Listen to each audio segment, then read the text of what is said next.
guys, welcome to another episode of the Gobshite podcast. This bearded motherfucker right here is my little brother Garry, or my younger brother Garry. How'd you find the podcast, alright? Yeah, it was good. It was nice to actually sit down and think about what I'm speaking about when I'm speaking to you. Because normally I think we just talk about utter shit. Gob shit. Shite. Gobshite. Well, normally, actually it's finger shite, because normally it's just on WhatsApp, which is sharing memes, sharing articles, and occasionally me sending a stupid video of myself farting or something. But like, we don't really have any wholesome conversation anymore, really. I mean, you're a big boy now, got your own priorities and shit, so don't really go to the pub anymore and right the wrongs of the world down there anymore. No. But yeah, I hope you guys enjoy this one. It's a bit different from normal, I guess. I mean, family and all. Yeah, like I can't really talk about how I met Garry because it's pretty self-evident how I met Garry. You know, he's my little brother.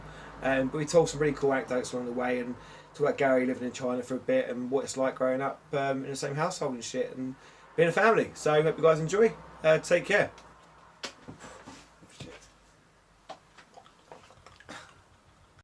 Garry! Yeah. Cool, we're live. So welcome to another episode of the Gobshite podcast. I'm sat here with my younger brother, Garry Kerr. Garry, how you doing, bro? You alright? Yeah, all good. Not too bad. Enjoying this heat, to be fair. Yeah? No. I'm melting. Just pure melting in this heat. And just to throw it out there, you've been taking some painkillers recently for your back problem, so you've on codeine at the moment, so you're a bit spaced out. Yeah, had surgery, 4 days ago, and just trying to deal with the pain. Paracetamol and ibuprofen aren't cutting it. And rather than just chilling at home or chilling at mine and watching nonsense on Netflix, we've decided to podcast, so it can go one or two ways, but either way it'll be good. So yeah, dude, normally at the start of the podcast, I'd introduce how I know people, and this is pretty self-explanatory. I met Garry as they come out with my mum's cunt. Yeah, cunt. That's how we know each other.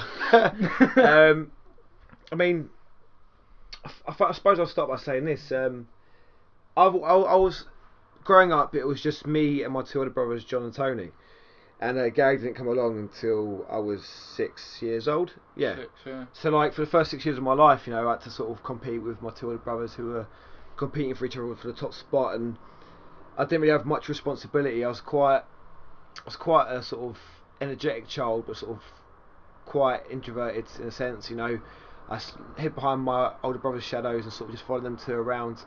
And it wasn't until sort of Garry come along that sort of my life started to change a little bit. I wasn't the little brother anymore. I couldn't get away with being the baby of the family. And I don't think I really had any real jealousy or resentment towards Garry. But I think as we got older, when Garry started becoming a little person, going to school and that, I definitely felt the responsibility of being a big brother, which is quite strange. I mean, I can actively sort of look at the way my older brothers were to me and pick the sort of good and the bad, but they'd sort of how they treated me and sort of give me a framework on how to be a better big brother to Garry than them two. And it's just a really strange thing. I mean, we've grown up to sort of be best mates essentially, really, really close, which I'm quite thankful for. I mean, can't really say that about many people around here that are as tight as their family.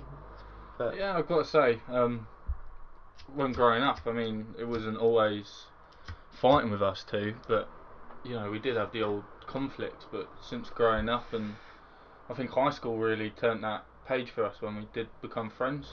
Yeah. I mean, there's a true thing that happens where one minute you're brothers, and then the next minute you go, do you know, I actually get along with these. I don't mind going to the pub or coming around each other's houses, not just to spend family time with each other, more to spend time together. If that makes sense. Yeah. Well, definitely, I definitely get that. I mean, all of us brothers are really tight now, and just to throw it out there, there's 7 of us boys and 1 girl. So we've got in age order. It goes Kelly, Tony, John, me, Garry, then Sam, Joey, and Jamie.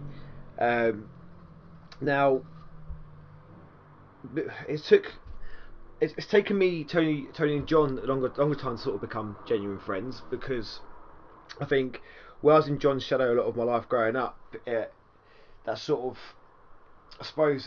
older brother arrogance took a while to break through, and really sort of John's fucking super smart, super intelligent, so I was always that divvy younger brother, so breaking through that sort of wall to sort of find a common ground has been quite difficult.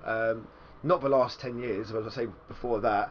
And Tony was just, I mean, we had very different sort of ideas of fun. Like, he was a typical lad, football, athletic type, got all the girls, which is quite ironic because now, come out as being gay when he was like 15. So sort of trying to find common grounds after spending the whole of my life being their younger brother was quite difficult. But yeah, we've got a fucking very tight knit family. We're all in a WhatsApp group together. I mean, the benefits having sort of modern technology has allowed us boys to stay in contact no matter where you was in the world. I mean, you spent some time in China. Yeah, with John and Sam. Yeah, we went to China together. I mean, that bonded us a lot closer as well. Wouldn't say it took away from the other brothers, but you got more of that quality time together. But going back quick to what you said, like in Brother Shadows, I think for me, because I was just that bit younger, when I was out with you boys or you was looking after me, I could see your interests, and I could take my interest from that because you'd only do your interests with me. So there was like skateboarding in Little Durand Park. I know you probably didn't enjoy it, but it was one of those things that I took with me that, I quite enjoy this. I want to go with my brothers to the skate park, even so much stealing that skateboard that you was going to give to your friend. Do you remember that? I don't remember that. It was I don't know. You wanted to give a skateboard to one of your friends. Was it my poison deck? Probably, yeah. Yeah, vaguely remember that. And I got jealous because I didn't have my skateboard and told Dad, and he forced you to give me the skateboard. To be fair, it's probably going to Danny Grant or something like that. Because Danny, obviously, if you've been listening to the podcast before, you may have heard me and Danny had a podcast in one of the early episodes. I think we may have mentioned this, but I can't really remember if we did or not. But Danny was sort of like my geeky middle class mate that lived in Carshot Beaches, and I was his geeky, working class lad, from fucking Durand. And so it's me talking about the skate and stuff and that. It's quite funny because it's quite embarrassing, but like not in a bad way. Like it's just we'd both skate to school, but Danny was fucking atrocious because on Durand, that's all we had. It's just we had to skate and the hard surfaces. That's all we had for fun really. And then in the summertime we had our bikes, but skating was more or less all year round. So like we'd skate back to Danny's from our school in Sutton to Carshot Beaches. And it would take us forever because this Danny would be going down the hill and go whoa and fall into a bush or or I remember one time do you remember the big hill outside Greenshaw? Yeah. I was going down the hill and I was bombing down it. I was like, come on Dan, come on. And it's after school, so everyone's there, and he'd start going fast, go whoa, then run to the grass or someone's lawn and be like whoa, hands flailing. I'm like fuck's sake. And it's trying to teach him the whole sort of technique of skating in the V, just pushing the V, but he's still doing that sort of fucking noncy footsteps like a fucking penguin. It's just like no, skate. I think he may have got skateboarding for a little bit, so maybe that was going to him, or maybe one of my other Nikki mates, not too sure. Yeah, fucking hell, man. But yeah, I got that skateboard, learnt how to skateboard on it. It was the first deck I learnt how to ollie. I mean, you boys have all been supportive, and I've kind of looked at you boys massively as role models, but I've kind of seen your interests and kind of gone into your wisdom to learn it. So with Tony, he taught me how to play football when I was little. I loved it, and he became my football coach. John, he bought me my first bass guitar, which then, I had the band with you. And then there's the skateboard. Me and you were in the band together, so it was never like I was shadowed by you guys. Yeah. I just kind of wanted to be beside you. And also, you also learned how to get away with a lot more because you saw what you like. I mean, so after seven, by the time Garry was sort of in adolescence or sort of in high school or whatever, reaching that age, he sort of made far more freedoms than what us older three boys had. But he always knew how to fucking take it a little step further. You always fucking found yourself being a bit cheeky, getting into a bit of trouble here and there and that. But it's quite cool from the outside watching you sort of be a bit true and be a bit naughty. You got away with the shit that we couldn't get over. And I never looked down at it as being jealous. It's just it seems like you had quite a good sort of childhood in that sense. Fucking be able to go around sort of sneak to something with your mates and then fucking give me a call because you've been jumped and fucking Frank's fucking broke his jaw. I don't think we can mention that subject. I think it's still a bit of a sore subject for him. But yeah, no, there's been so many times that you boys have got me out of trouble without mum and dad actually knowing. There's always been times we've got you into trouble. When we used to go to caravan holidays, I remember one time was at Canberra Sands. And mum and dad went to bump uglies in the caravan, so sent the older boys out to take Garry. And you must have been only been about 3 or 4, maybe 5 at a push. No, you could. It must have been about 5. No, I still remember it. So. Yeah, and we took Garry to a little park and we'd point out kids for him to beat up. Like, Garry, go fight that kid. Technically, we was only kids ourselves. We was only fucking, like, between the age of, like, 9 and 10 or whatever. But, like, yeah, we wasn't always the best of role models. That's the time I got a splinter in my arse because I was trying to jump a fence. Oh, but yeah, no, we've had some really good times growing up, and I wouldn't change it for the world. I mean, I don't think you boys actually understand, how much I base my life around you guys. Even though we're the same age now, there's still that things where I look at what you guys are doing, and you're still chasing your dreams, you're still doing what you're doing, but you're still grinding hard at work. Yeah, still living in this shithole. Yeah, me too. Yeah, no, it's life's a lot more bearable when I've got you boys around. I mean, and we all I suppose we all look at each other towards our individual successes and stuff, and sort of try to sort of. I mean, I say look at what you guys are doing, and sort of try to sort of use that as a framework on what I should be doing as well.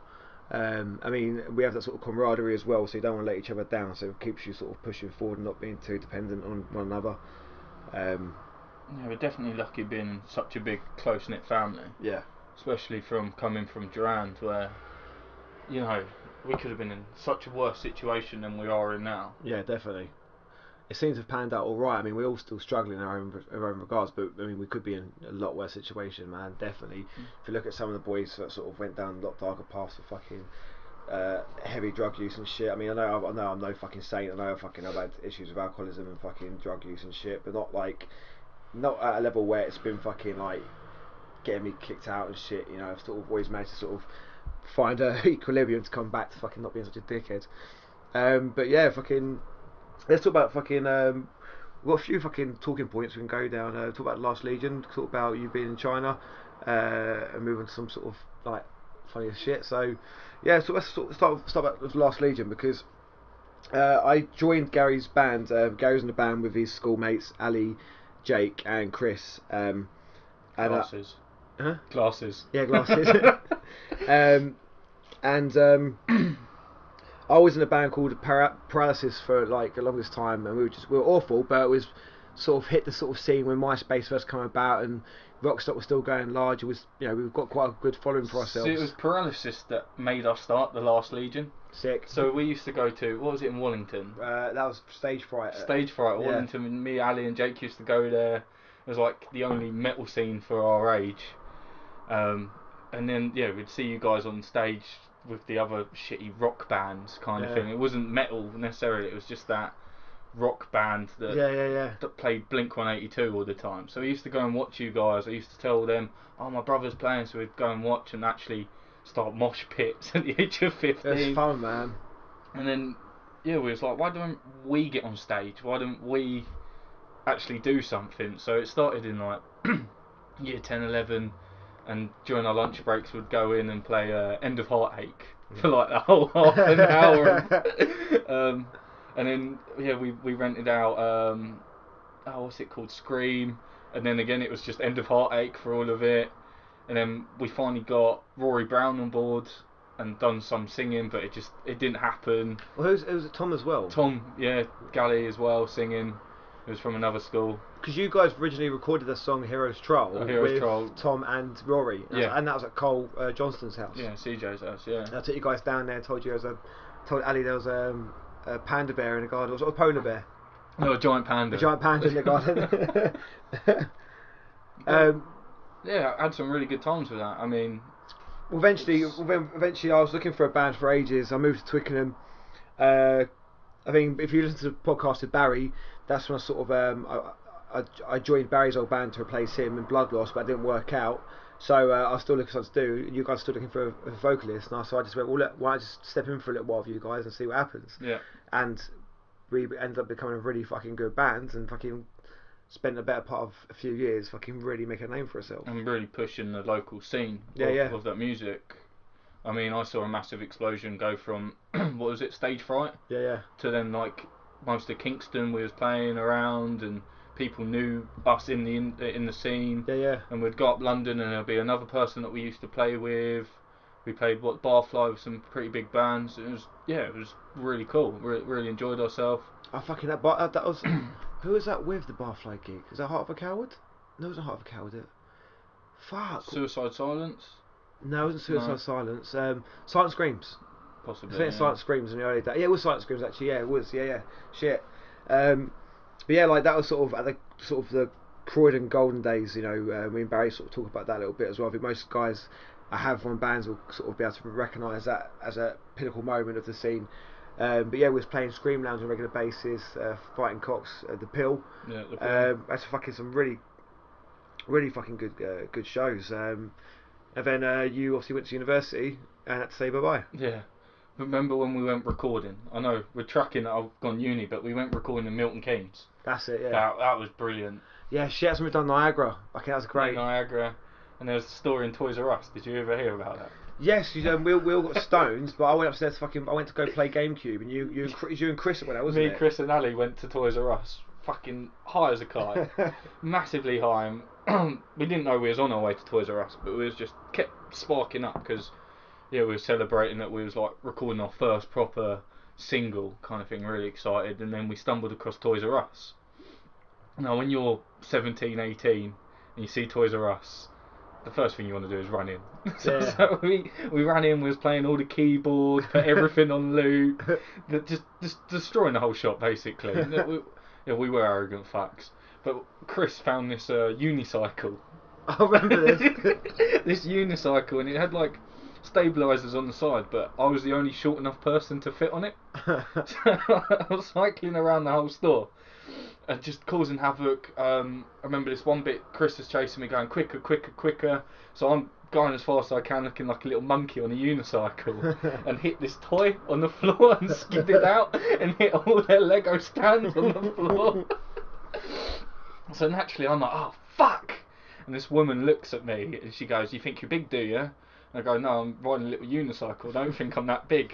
And she puts her little finger up and goes, "Oh, you think you got one of these, don't you?" And I put both my little fingers up and I go, "No, I've got two."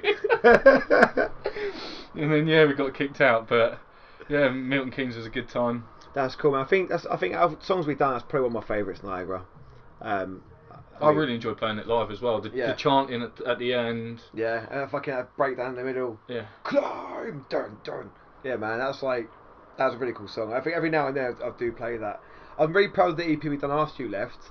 It was amazing. But it doesn't feel as wholesome as some earlier stuff. I mean, the first EP we've done with Hero's Trial, Another Shade of Red, and Preconceptions. Yeah. I mean, they're all standard songs. You guys are young. It was the first songs you've written, typical metalcore songs. They were cool, don't get me wrong. But Niagara, that was a pinnacle moment for us. It was like, yeah, shit, we got a bit more techers. Let's drop the tune in. Yeah, the song's more progressive. It just fucking, I started finding a bit more of the lows in my voice. It's a fucking sick song. I might actually even fucking link it into this podcast. It's good. We got to listen to it afterwards. Yeah. But I mean, the album you guys released afterwards was absolutely amazing.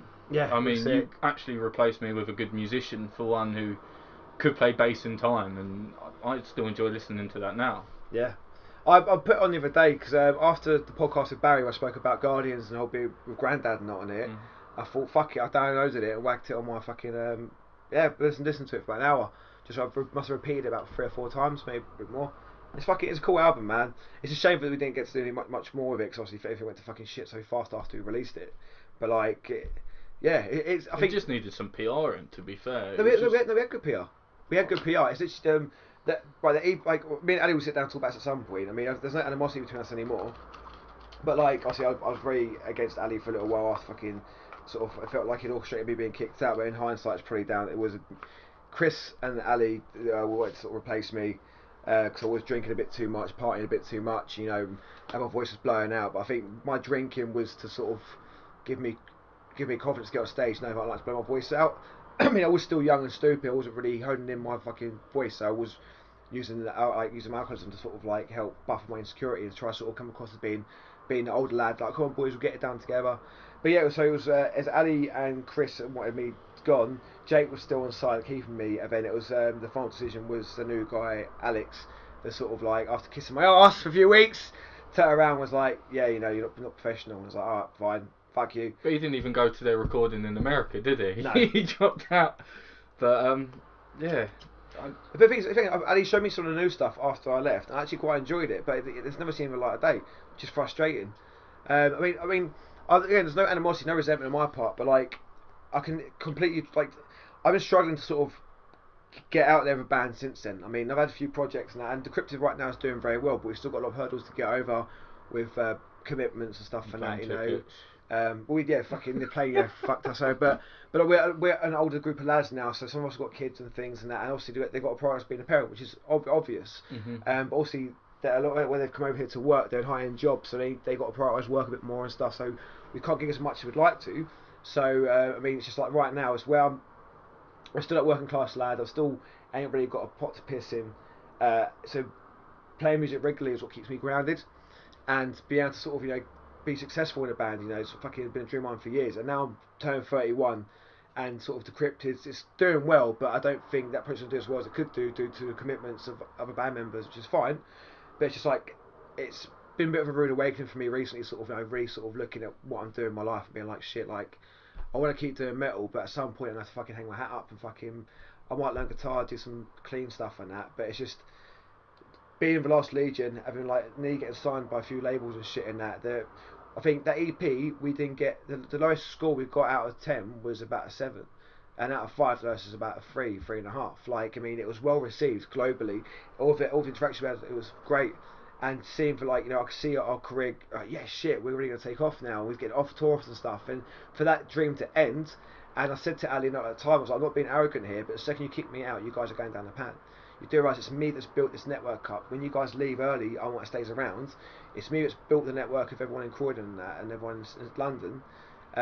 After we broke up, a few of them come forward and said they ain't going to book them no more. But I actually was like, look, to be fair, I want them to succeed, because if the band doesn't succeed, then I failed. Yeah. Like, if they think kicking me out is the best thing for their success, then I want them to be right, because I don't want my fucking songs and shit, you know, I don't want it all to be worthless. Unfortunately, nothing's happened. So I'm a bit jaded in the sense of, like, I saw greatness where they didn't, and now it's just now nothing. It's just another idea, and everyone's moved so far away from it. I mean, I'll still speak to Ali. I'm going to see Ali either this week or next week to record some vocals around there for some stuff for he's doing amazing work now. Yeah, his stuff's awesome. He's he at the moment. What I want to do, so I'll fucking announce it here. If it happens, it happens. Doesn't it? Doesn't. What I want to do is I want to look at old school metalcore bangers and get Ali to re-record them. So the first one we're doing is Lip Gloss and Black by Atreyu. Yeah. So Ali's re-recorded that for me. I'm going to do vocals either this week or next week. And basically I'll do a series on the Gobshite YouTube channel where I just rehash old school bangers with Ali's fucking new school style of recording, and just showing you how clean cut and automatic and sick in Ali's studio. I'm going to get Barry on to do Forever as Lay Dying, and then maybe get Matt Church and a few other people on different tracks. Just try to do a song a month, a song every 2 months, and just put it on the channel. Just bring back some classic bangers, a bit of nostalgia, and get some old school fucking vocalists on board. Yeah. I think it'd be a cool idea. But yeah, shit. So you went from Last Legion, then you went to sort of university where you got very bored quite quickly. I got massively bored. I started my own drinking habit as well. Just stopped showing up to uni, lying to mum and dad, saying that uni was awesome when really I was just staying at home playing RuneScape. Well, things you said it was because you was a bit of a boffin in high school. I flew through high school without. But you done further in sixth form. You done further maths. I done further maths and physics. So when you went to university, your first year's curriculum you'd already done. Already done it. It was. So when you went to university, the first year you was there, it was boring because you'd already done that curriculum. You had to do it all over again. Oh, it was pointless. Yeah. I mean, I had a real keen interest in maths, and then suddenly there was a guy in my year who didn't know his 7 times table. You know, because they had to do this selective processing where they had to let retards in, and there was like this one kid who couldn't do his 7 times table, and then there's me who's already done, you know, my further mechanics and getting real deep into matrix and indices. So then there was just that point of going, well, as long as I do my online exams, I'm fine. So I was keeping up with them, and then because I wasn't going to class, I didn't know when my online exams were, and then it just became winter. It was like December time, and it was just too dark, and I had to work as well because I didn't get a scholarship. I was still having to go to work, so I was working in Burton's. Oh shit! I remember you, wasn't you? Yeah, Fuck. so some days I was missing uni just so I could pay my rent, and it just became really dark because it was kind of like a midlife crisis because I had to work even though I still felt like a kid inside. Yeah. And I missed Christmas one year because I couldn't afford my rent in December because I had to work on Christmas Eve to get the double pay to pay the rent, which is just stupid. And it was January that I finally was like, I've had enough. Yeah. I can't do that. So I quit. But it was one of the best decisions I've made. I mean, all through sixth form, you're told that you have to go uni if you want to do something. When it could be further from the truth. Yeah, massively. If you look at the climate today, mate, it's just you understand why. As much as I hate protesting and think all this fucking nonsense nowadays is boring as fuck, but it's just you can understand why they feel a bit disenfranchised and why people go to university just to sort of virtue signal and sort of go there. They go there to sort of be around peers and need these safe space and stuff because they know once they leave university and go into the real world, the jobs aren't there, the work's not there for them. So they've been inherently lied to, and they've got this Peter Pan complex where they hold on to youth as long as possible. But unfortunately, it's having a backwards effect where it's keeping their mindset young and sort of making them act out in tantrums and shit. So I can't say I blame them all the time, man, because it is fucking. Well, it's the case that that degree only goes on your CV at the end of the day, and if someone reads your CV, then you've probably got a chance. Yeah. But I know people who are still working in Starbucks. They've gone and got 32 grand in debt, and working in Starbucks. Yeah. And it's just it's stupid. Where I think if you're going to be a doctor, you're going to be a vet, you're going to be a lawyer. Yeah. Go uni. But if you're going to be, just a working ant in society, you're just going to get in debt for no reason. My attitude has always been this. I reckon. Before you go into higher education, before you go to sixth form, I think only students that excel and have a clear path mapped for them should be offered to go straight to sixth form. I think everyone else at 16 leaving school should have a year out. Take a year out from education, go to work or do what you want to do. Go a bit of travelling. I know a lot of people do that. Do it before university, but I reckon they should do it at 16. So you've got a year from the age of 16 to 17 to work out what you want to do, whether you want to go work or whatever. But just get a year under your belt of living in the real world, and then you can decide whether to go back to higher education with a better knowledge of what it is you want to do, go for the right courses, and then get into university. I mean, I was just at sixth form. I took sociology, media, drama, and art. And sociology was just I got bored after 6 months of doing that because one of the teachers was fucking shit.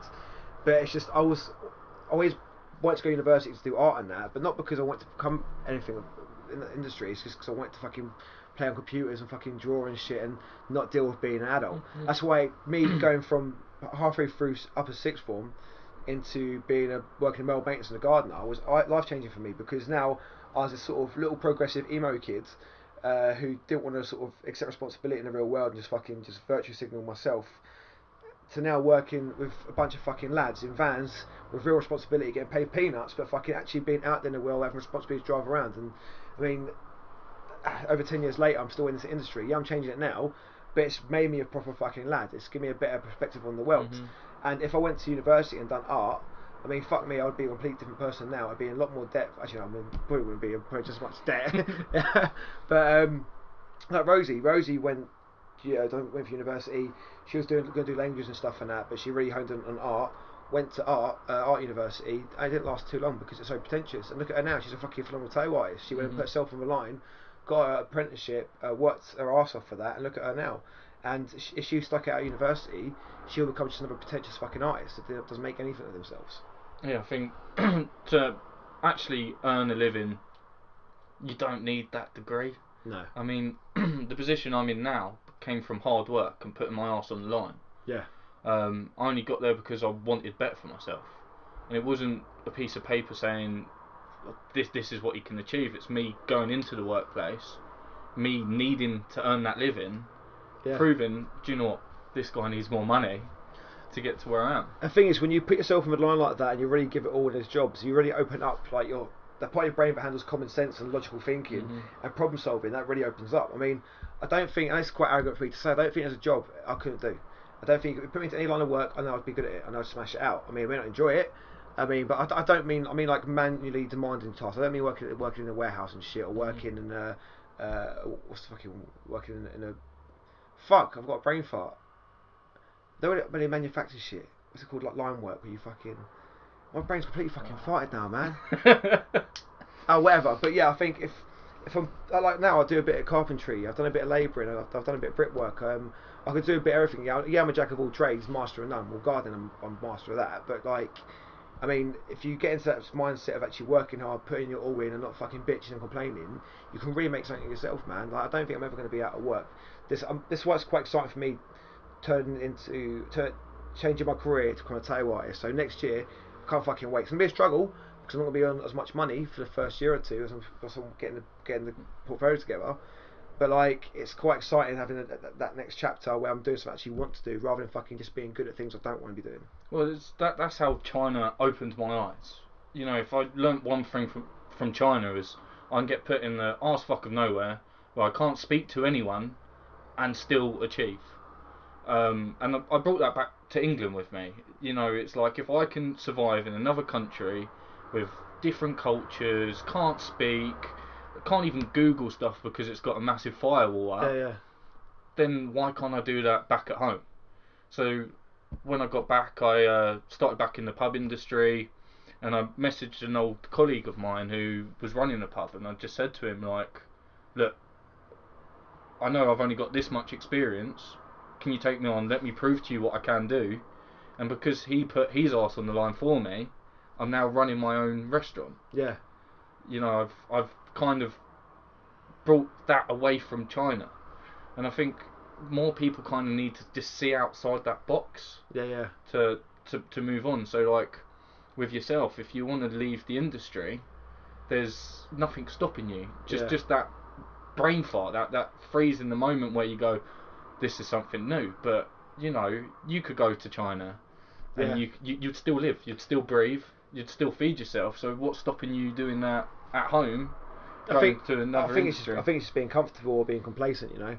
So I mean, sometimes it's easy to sort of stay in that routine and sort of moan about it, you know, and fucking use that as an excuse to sort of go down the pub and stuff for that, and just, you know, really sort of bring out sort of the worst of your character traits, just because it's just easier, you know. You find success in conversations in the pub rather than actually find something more internal success by actually doing something you want to be doing. So let's talk about China a little bit, man. Like, you got any good stories about that? Any talk about what he's doing out there? Yeah, I've got some stories that I probably don't want to admit. I slept with a prostitute and didn't know she was a prostitute. Got in a massive fight with my brothers and 6 other men. There's just so I've got a head job. I've got a blowjob in the toilet and I didn't even realise it. It's just with China. With China, it's your friends are the expats, other people from other countries who come to China, and most of them are beaters. Most of them are running away from something at home. Yeah. They're not chasing a new dream. It's just, I've had enough of home. Let me remake myself. By moving away. Go to find themselves in inverted commas. And you can just smell it. They're beater as fuck. Yeah. I'm not saying I'm alpha as fuck, but you know, there's that whole. Is there that whole aura about them? I could sniff them out, and I find them people really annoying because it's just, there's nothing sincere about what they say. As much as they think they're being sincere, but there's nothing sincere about what they say. It's just everything sort of, they've spoken in that sort of Russell Brand creative sort of way, which is you're talking a lot of words but not actually mean anything. There's no substance to what you're fucking saying. Yeah, it's like how have you got this far in life doing what you're doing, and then you kind of just read into it, and it's like, oh, so you're the kid who got his lunch money stolen. Yeah. You know, you're the dumb buck fuck of your family, and you need to run away from them. So, what is you was teaching English over there? So I was teaching in a kindergarten job. I had no responsibility, and that's what I was getting back to the expats, is that everyone was teaching. Yeah. And because the Chinese can't speak English, as long as you teach your kids, hello, how are you, I'm fine, thank you, you've done your job for the year. So, you know, I was going into work with a hangover, I was like sleepy, couldn't speak properly, sometimes even drunk. But my boss couldn't know because she didn't speak English. She didn't realise that my voice, I was drunk, I was slurring my words. You'd go in, you'd teach the kids for 2 hours by, as it was kindergarten, by playing, kicking the football around and teaching them the word kick. And then you'd have a 3 hour break because the kindergarten kids needed a nap time. And in China, if you're sleeping on your job, it means that you're working really hard. So I was just sleeping during my 3 hour break, getting back, teaching for another 2 hours, going home. So they thought I was really hard working because my kids learnt kick as well as hello, how are you, I'm fine, thank you. Plus I was sleeping. So it left the whole evening to get drunk and pissed again to start that ritual five days a week. It's so cheap out there as well, man. When I went out to go see John out there, it was mental, like how insanely cheap it was, like 30p a can of beer. Like it's just, I mean, and because of that, if your friend for some reason had no money, you can give him a tenner. You'd get some street food, you'd go get some beers, get a cab somewhere, have more beers, get a cab back, and he'll give you change from that tenner. Yeah. And that would be every night. Yeah, because when I went over there with John and Cody and that, just £10 got me a deck of fags, a cab into town, got me street food, got me beers all night, got me pissed, and got me a cab back home. And because you've got no responsibility at work, you've got no responsibility for money because your rent's only £100 a month, and that's your gas, your electric, your Wi-Fi. What else do? You just party. Yeah. So there's just so many, stories to tell that because I was just drunk all the time, and I didn't have to worry about work. Yeah. I remember this one time I had a late one, a really late one, and I'd work in about 4 hours. So I kind of woke up a bit groggy, got a can of Red Bull, had my fags, but missed my morning poo. So I was walking to the tube station, which is a 10-minute walk. Got halfway through, lit up my fag, downed my Red Bull to make me feel better, and I thought it was a fart. And I shit myself. But I was wearing shorts because it was their summer, and all this shit was just collected in the nettings of the swimming shorts. So I got home, took my pants off, threw them out my 20-story building, and just forgot about it. But yeah, China, you've got no responsibility whatsoever, so you get to learn about yourself. Yeah. I remember this one time I thought, fuck it, I'm going to go to South Korea. So I went to South Korea on my own for 3-4 days, and it was because when at that point in China I could speak enough Chinese to get me through, I could get to where I want, and then suddenly I was in South Korea with a brand new language, new writing, and I was just lost. So I was like, alright, what do you do? Street food. So I went into a street food, pointed at everything, tried it all, handed over money, and there was this protest going on outside of the police. And I think it was about North Korea, so I joined that protest. I got pictures of me holding signs up. But yeah, travelling, I think everyone's got to do, and it's not about the experience, it's about the lessons you learn about yourself and what you can achieve. I think me and Rose will experience that when we eventually move up north, but I mean, like, I've always said, like, I understand why people go travelling, and if I didn't have such responsibilities, I mean, I've had for most of my life, I've been working for a long time. I mean, I'd love to have done that. But the thing is, I didn't want to be I don't want to be a beta. I didn't want to go find myself. It's just like, I didn't want to waste my time and money by going away from my family and shit and that, just to find myself. And like, I'd rather go there for the whole experience. But the thing is, I've always had my fingers in projects over here, whether it be in bands or me doing clothing design or me doing this and that. It's always been something in the UK that's kept me here. But I've always said, like, there's certain countries I want to go to because I want to go to India, so I might go see Sam next year or something like that. Because I love the sort of rich culture around there. I love all the fucking natural scenery and the artifacts and shit and that. Like, it really speaks to me. But I've always said to Rosie, like, if I don't travel until I'm retired, I think I'll probably get the same joy out of it because I'm going to see certain things and shit. Unless the world goes to fucking shit, nuclear warfare breaks out. But it's just like, I think I want to go travelling, but I don't think I'm going to be able to do it for at least another 10 years, man. There's a real clocking out feeling. You know when shit's hitting the fan at work, but it's coming to your end of the day, and then you can kind of just, slap your hands together, walk out, you've clocked out, that shit's behind you, you've forgotten about it.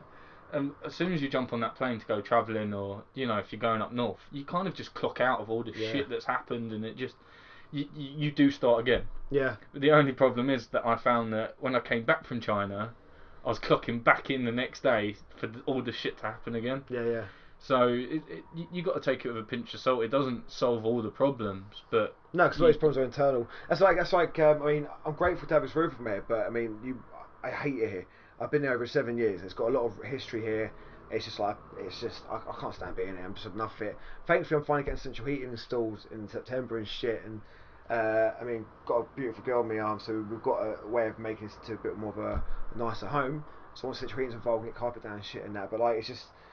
Because I've never really had the money or time to make it into home. Well, that's a lie. I have had time and money, but I've always spent it on fucking booze and partying and shit and that instead, because it's just, where I'm sort of living an adult life, working all the time in an industry I don't really like, and that, I've got a space. Most of my mates have moved out, so it's nice to have a space when they would come around and drink and stuff and that, rather than sort of being an adult and paying into getting carpet down and shit. But I mean, I don't want to sound fucking too negative, because I'm not. Like, I mean, I'm grateful for everything I've got. I'm grateful to be here, but just being honest, like, Well, we all float down here. Yeah, man. But do you think that's like this whole conversation we're having is about because we've grown up here? Yeah. Like, would you get this feeling if you was in India and you was growing up and you was coming to England? Why can't we just make what we have work? Not necessarily like, I know we're doing what we can to float, but it's just because you're surrounded by it all the time. Yeah, sure. Sometimes a new I think picture just opens up everything. I think what's been a bit more recently is where crime's getting really bad again around here. There's been stabbings all the fucking time and that, and it's just like to the point where if Rosie's going to shop at night, I'll have to go with her, or I'll go by myself instead. And it's just like having to take those extra steps of safety now after this area's been fucking glorious for so many years. I mean, we've watched it go from a shithole to being somewhere really nice, and reverting back to being a shithole again. It's kind of making it a bit more fucking negative around here again. It's just like, I used to be fucking proud to live around here, proud of my fucking working class roots, proud of all the fucking skaggers down the circles who fucking know me. It's just people might look at it on the outside and be like, it's a shithole. It's like, yeah, but it's my shithole. It's our shithole. Yes, it's our shithole. Fucking, we love it.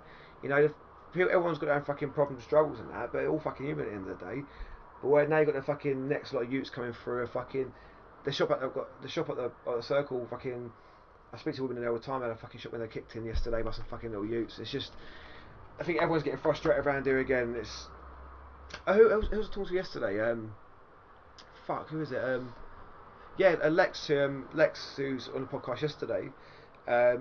He was saying that Bromley, Croydon, and Sutton police stations are merging.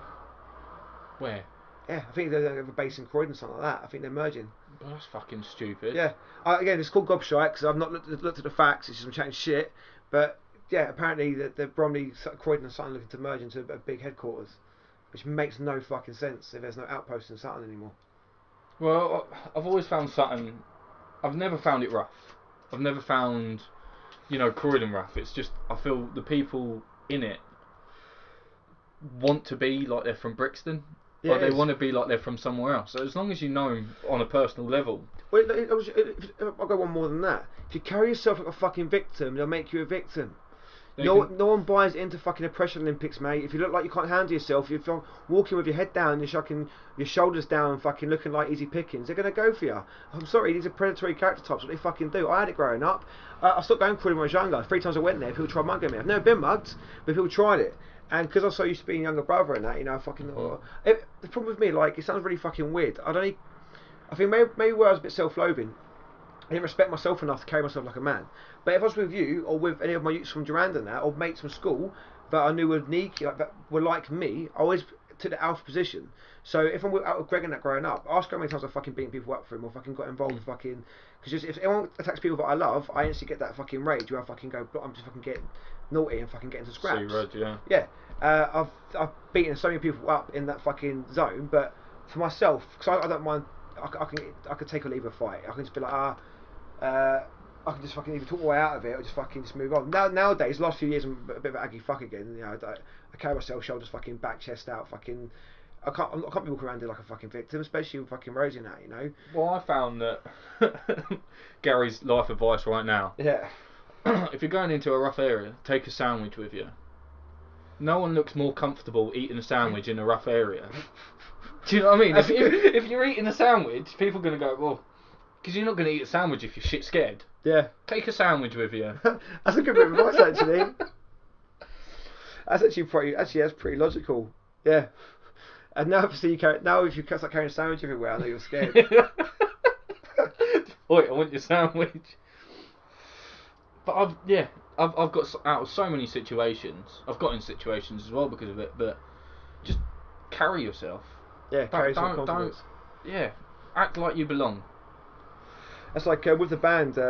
We practiced in North Acton, and when I wasn't driving, I was to get a train there, and the quickest way to the train station from the studio is down a fucking long 100-meter alley next to a graveyard. It's dark as fuck, no streetlights down there. And I'd always walk through there. It's just like, I'm sorry, I'm not gonna. I know people might say, "Oh, you're stupid." It's like, well, if I walk through there, like I'm not gonna get stabbed. I ain't gonna get fucking stabbed. If you look like you're fucking. If you're crazy enough to walk down there, you're crazy enough not to get started. And if I left at the same time as Raf, my bass player, and Ed, our old drummer, they'd try urge to go around the long way, and I'd be like, "No, boys, we're fucking men. We're men. There's 3 of us. We're going down the fucking alley."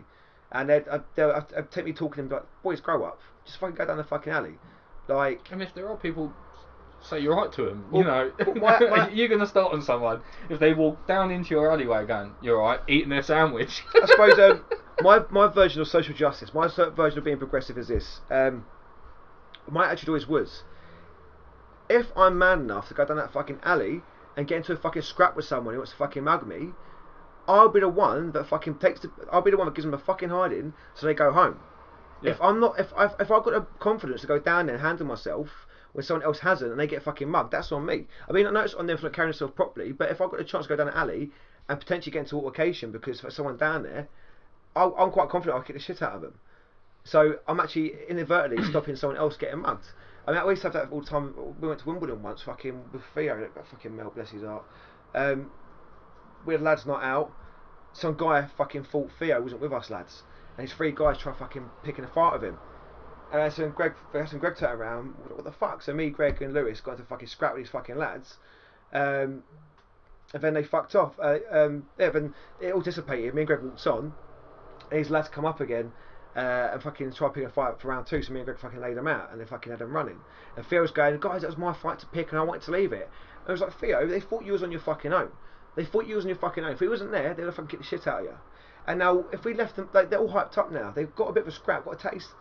If we don't fucking finish this, they'll find another couple down the road that can't handle themselves and get fucking beaten up. Yeah. Fucking, we're lads. Fucking, yeah, we're fucking degenerates at the time, and yeah, we shouldn't get into scraps we get into. But fuck it, if there's bad people out there that want to bully people, I'll fucking kick the shit out of them. Yeah, as long as you're not actively looking it out. No. That's why me and Greg have calmed down in adolescence, but me and him go hand in hand because we know we've got each other's back, and it's just that one look. We look at each other and like, all right, fine. If you want to go for Cowabunga. Yeah.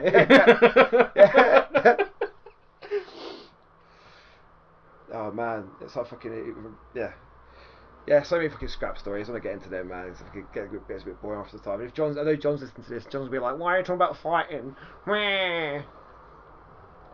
Anyway, John, I hope you're alright, mate. Anyway, I know you'll be listening to this one. I'll try when John's back at some point. I'll get him on. We'll get Sam on when he's back. But I'll try to do one of these with Joey and Jamie at some point, and get one with Tony on. Tony will be a good one, I reckon. Talk about being gay and growing up being gay. See, I kind of always knew he was gay. We're getting into this now, Tony. Yeah. But it never bothered me. No. But Tony coming out actually made some of my friendships at school closer. So he came out when I was in year 6. Yeah. And I got bullied for him being gay because someone found out who was meant to be my friend, Liam, and he told everyone, and I got bullied for it for about a year. No, a week. A whole year. No, it was like a week. And then there was 2 boys who were the nerdy kids, Gareth and Kit, who I still see, really hold them close to my heart. And they stood up to me, not to me, but with me, when no one expected it. And they was like, so what, kind of thing. And then that's how I got into Warhammer, because Tony came out gay. But yeah, it's just, I think it's all down to our background. Like, you know, the fighting, the accepting people.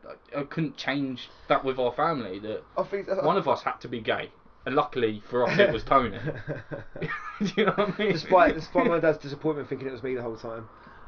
But you know, if it was, you know, yourself back then, you would have been, I'm a hero, I'm a queer kind Yeah, of. well, yeah.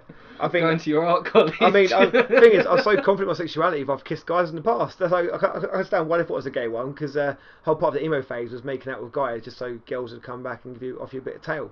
You know, it's quite a really backwards way of putting it, but it fucking works, man. Me and Greg lipped so many times, but it worked out well for us. Well, at uni, there was this one time I went to a party with Harry, and we was getting pretty drunk, and we weren't getting any attention whatsoever. So I was like, Harry, watch this. And I walked up to a girl and was just very flamboyant. I didn't get with her because I came out as gay, but there was this one moment I was standing in the queue waiting for the toilet, and she was in front of me. And she was like, oh, you can come in with me. You know how girls do that, they bring up. So she brought me in with her, and she got her tits out, and she was like, do these look alright? I was feeling them going, oh, I don't know. So I went home with a boner. So is that another bit of gay code advice? Bring sandwiches with you in rough areas, and send your gay if you go to the toilet and feel some tits. Man, well look, that's 50 minutes. So let's leave it there, man. I know we can go on all day, but we'll do another one of these soon. Yeah, definitely. Because we've got stuck in stories for days, but yeah, cool. I do. Thanks for coming on. Yeah, love you loads. Love you too, bro. Mwah.